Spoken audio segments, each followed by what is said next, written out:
Hi, everybody. I'm sitting here with my friends, Jennifer and Kathy, and we had a question come up on the internet, and it was a lady named Grace. We don't know where she lives or anything about her past, so it's a pretty generic question.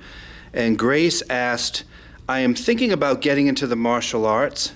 She writes, as a small woman, do you have any recommendations for me if I join a local club that has mostly men in it? I am nervous. So obviously I'm not a female, so I wanted to get two perspectives from these young ladies who train with us here at the dojo. So if you guys could just kind of expound on that and maybe give Grace some advice on what she can do or things that you've experienced that you might find might help someone, because where there's one Grace, there's 100 of them asking the same question. Well, my feeling is that as a small person, because I'm a small person, if you do start to train either in martial arts or you go to the gym, it will help your confidence to know that you can defend yourself. As far as the places being primarily men, I've found in both situations, because I've been at gyms and I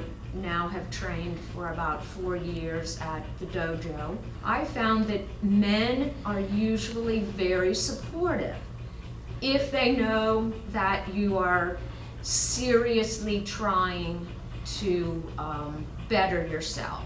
I've always studied in martial arts. I started back in the 90s and it was all men, and I found that when you work with men, it helps you become stronger and you can learn from them. They teach you things that, not saying anything against other women in the martial arts, but men have a way of teaching you how to protect yourself a little bit better against men.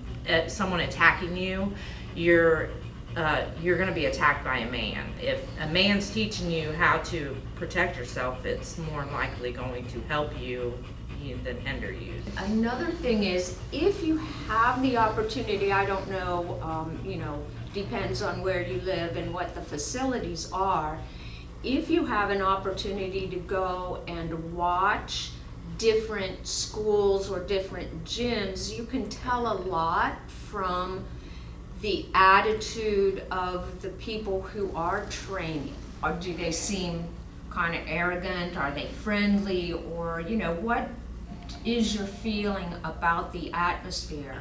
That would be, to me, that's very important if you have the opportunity to do that. And also, when you go into the dojo or gym, or when you're talking to the instructor, tell him what you're wanting. Like, be upfront and blunt and say, this is what I want out of this. Can you offer this to me? Be confident, and it will empower you. If you stay in the martial arts or anything, it'll make you feel better as a woman and as a person.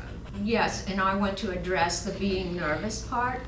I really think anytime you go into any new situation, whether it's mostly men or whether it's mostly women, it's very natural to be nervous. When I walked in the door, it was like, okay, and I always tell people that being nervous is natural. Yeah. You need to give it a chance. You can't just go one time and say, oh gee, I didn't know what was going on. You have to give it a chance, because truthfully, in my experience, you won't know what's going on for about 2 or 3 months, actually. Yeah. So, if you start anywhere, you have to give it a chance. If she starts at a martial arts studio, the best thing to do is go in there, and if it's everything that you want, like in the martial art or what you're wanting, if it offers that, then that's fine, but don't be deterred.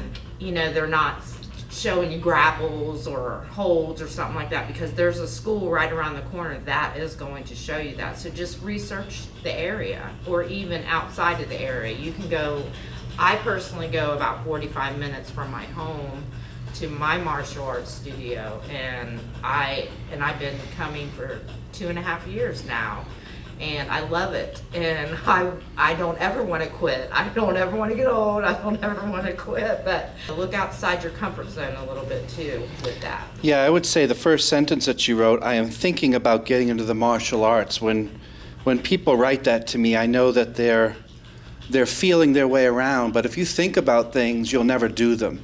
Both of you were saying you got to get over that thinking stage and physically call them up, drive there and take classes for a month or two. How many times have we thought about doing something we don't follow through with our actions? So that's one of the main things of martial art teaches us is when you say something, you follow through with your actions. Otherwise, you literally regret your life. All the decisions you could have made, the choices you could have made, your own mind holds you back. So rather than thinking about getting into the martial arts like these two said, get there, try a class, don't try a class, try a week or a month, give yourself a chance to succeed and the school a chance to serve your needs. So thank you two, I really appreciate that, and I think Grace will enjoy getting this answer.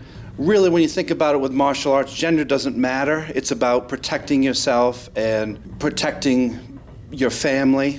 A bad guy doesn't care who you are, what you are. They're going to attack you, and you better know something to defend yourself, because you two would agree knowing something is better than nothing. Thank you two for your time today. We really appreciate it. And everyone, get to your local dojo wherever Grace lives or anybody and check it out.